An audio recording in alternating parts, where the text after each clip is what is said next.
नमस्कार दोस्तों, आज 7 अगस्त वार गुरुवार, हिंदी तिथि श्रावण शुक्ल पक्ष की त्रयोदशी। और आइए अब बात करते हैं आज के मुख्य समाचार में। देश भर की तमाम बड़ी खबरों पर नजर डालते हैं। देखिए दोस्तों, अमेरिकी राष्ट्रपति डोनाल्ड ट्रंप ने भारत पर 25% एक्स्ट्रा टैरिफ लगाने का ऐलान कर दिया है। उन्होंने बुधवार को इससे जुड़े एग्जीक्यूटिव ऑर्डर पर साइन कर दिया है। यह आदेश 21 दिन बाद यानी 27 अगस्त से लागू हो जाएगा।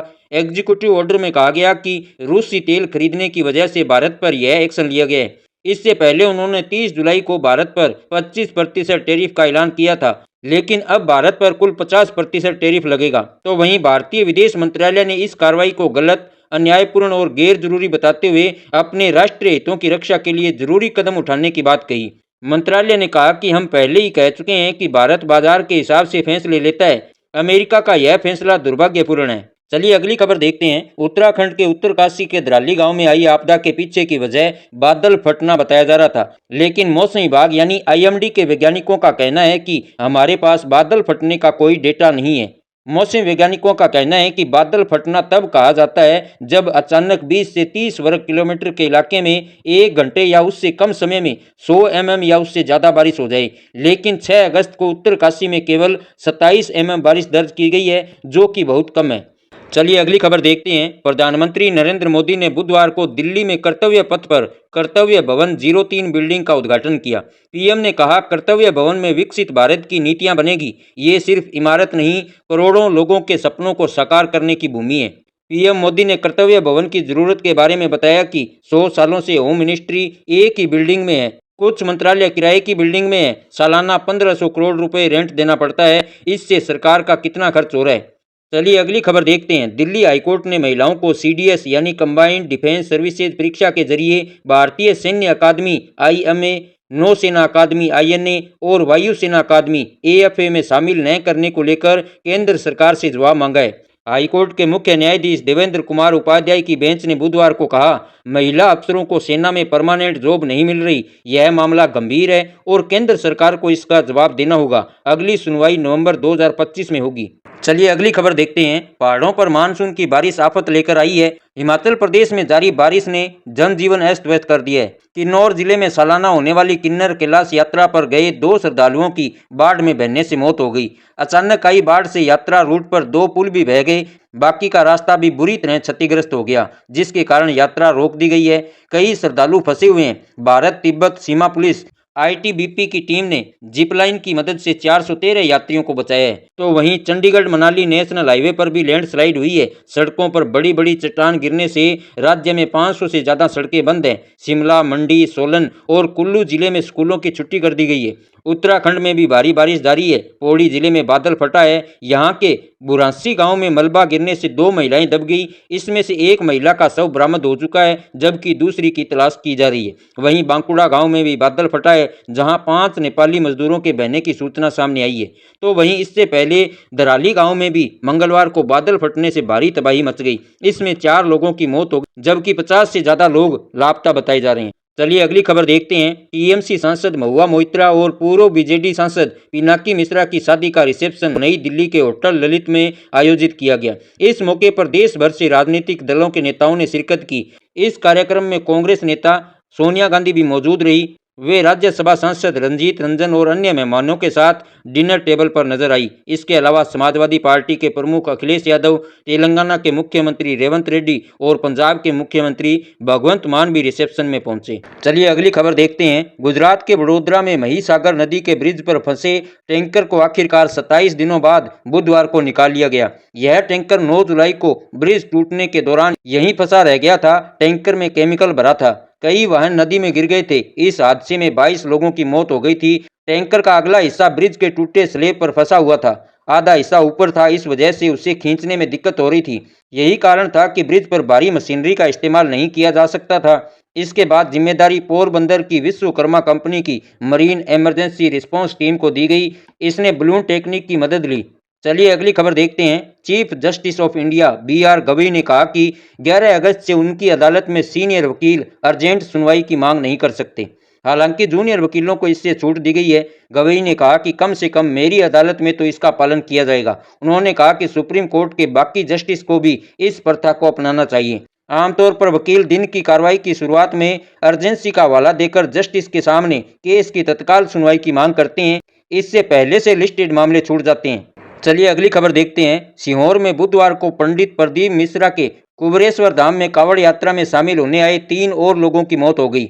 इसमें से एक की मौत धाम में अचानक चक्कर आकर गिरने से हुई, जबकि दूसरे व्यक्ति की मौत एक होटल के सामने खड़े खड़े गिर जाने से हुई है। तो वहीं एक शख्स की मौत का कारण हार्ट अटैक बताया जा रहा है। इससे पहले मंगलवार को कुबेरेश्वर धाम में मची भगदड़ में 2 महिलाओं की मौत हुई थी। चलिए अगली खबर देखते हैं। उत्तराखंड में पिछले 10 वर्षों में बादल फटने की घटनाएं बढ़ गई है। एक्सपर्ट्स का कहना है कि इन घटनाओं के पीछे 3 प्रमुख कारण हैं। पहला कारण टिहरी डैम, दूसरा कारण मानसून सीजन का सिमटना और तीसरा कारण उत्तराखंड के मैदानी हिस्सों में वनों का अभाव होना है।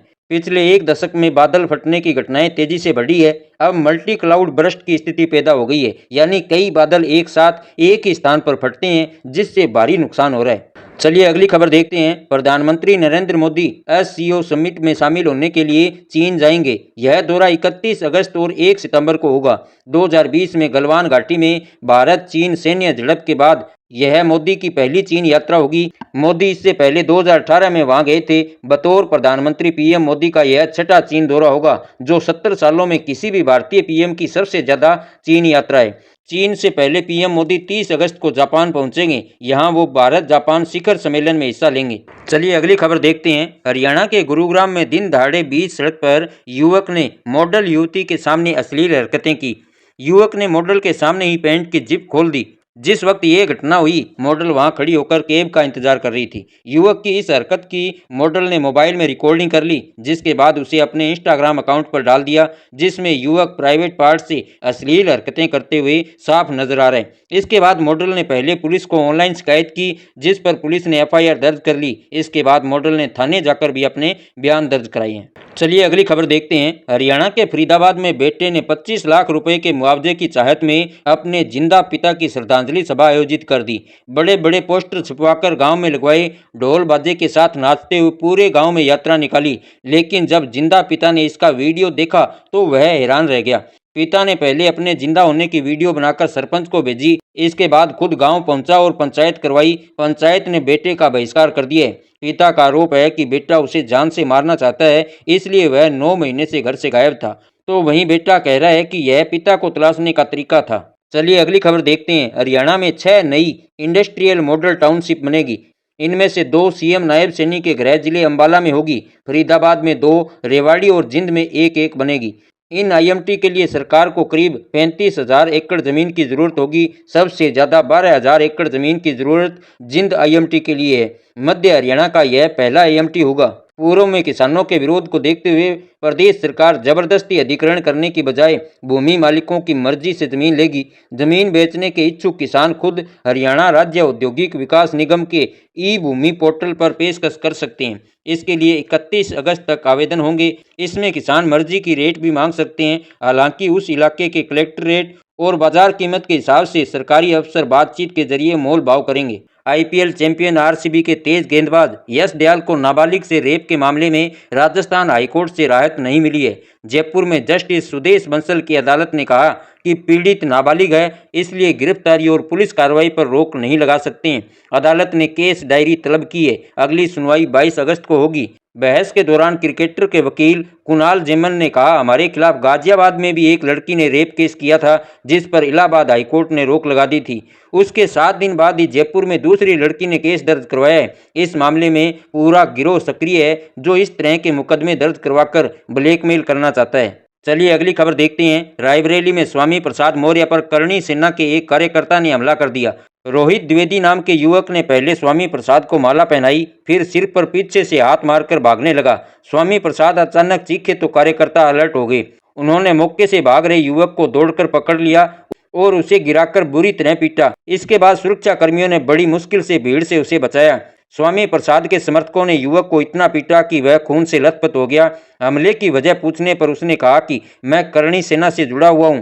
स्वामी प्रसाद ने ब्राह्मण जाति को कई बार गाली दी, सनातन धर्म के खिलाफ बोलते हैं, भगवान राम के खिलाफ बोलते हैं, इसलिए हमला किया। चलिए अगली खबर देखते हैं। दुनिया के सबसे अमीर आदमी अमेरिकी बिजनेसमैन एलन मस्क की टेस्ला कंपनी गुरुग्राम में भी शोरूम खोलेगी। दिल्ली और मुंबई के बाद टेस्ला का यह तीसरा शोरूम होगा। इसके लिए Tesla India motor and energy company ने सोना रोड स्थित आर्किड बिजनेस पार्क में करीब 51,000 वर्ग फुट का सुपर बिल्डअप एरिया 9 साल के लिए पट्टे पर लिए।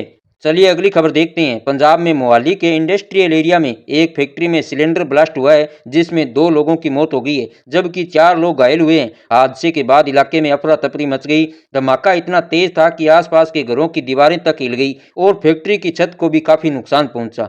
सिलेंडर के टुकड़े भी 1 किलोमीटर दूर तक बिखरे मिले। इस दौरान जिन लोगों की हादसे में जान गई है, उनके शरीर के अंग भी दूर दूर जाकर गिरे हैं। चलिए अगली खबर देखते हैं। सुप्रीम कोर्ट ने यूट्यूबर एल्विस यादव को बुधवार को बड़ी राहत दी है। एल्विस के खिलाफ चल रही सांप के जहर से जुड़ी आपराधिक कार्रवाई पर फिलहाल रोक लगा दी है। एल्विस ने इस मामले में चार्जशीट और मुकदमे की प्रक्रिया को चुनौती दी थी। सुनवाई करते हुए सुप्रीम कोर्ट ने उत्तर प्रदेश सरकार और शिकायतकर्ता को नोटिस भेजकर जवाब मांगा है। अब अगली सुनवाई तक लोअर कोर्ट में मामले की सुनवाई नहीं होगी। चलिए अगली खबर देखते हैं। कनाडा के ब्रिटिश कोलंबिया प्रांत के सरे शहर स्थित गुरु नानक सिख गुरुद्वारा कॉम्प्लेक्स में रिपब्लिक ऑफ खालिस्तान के नाम से एम्बेसी ऑफ खालिस्तान का बोर्ड लगाए जाने से नया विवाद खड़ा हो गया है। इस कदम ने न सिर्फ स्थानीय राजनीति बल्कि भारत कनाडा संबंधों में भी हलचल मचा दी है। इस पर कड़ा ऐतराज जताते हुए कनाडा के रेडियो स्टेशन प्रमुख मनिंदर गिल ने कनाडा के प्रधानमंत्री मार्क कार्नी और ब्रिटिश कोलंबिया के प्रांतीय नेताओं को एक सख्त पत्र भेजा है। पत्र में उन्होंने तत्काल जांच और सख्त कार्रवाई की मांग की है। मामले की संवेदनशीलता को देखते हुए इसे लेकर भारतीय पक्ष की भी नजर बनी हुई है। अभी तक कनाडा सरकार की ओर से इस पर कोई आधिकारिक प्रतिक्रिया नहीं आई है। चलिए अगली खबर देखते हैं। झुंझुनू में 25 से ज्यादा कुत्तों की हत्या का सनसनीखेज मामला सामने आया है।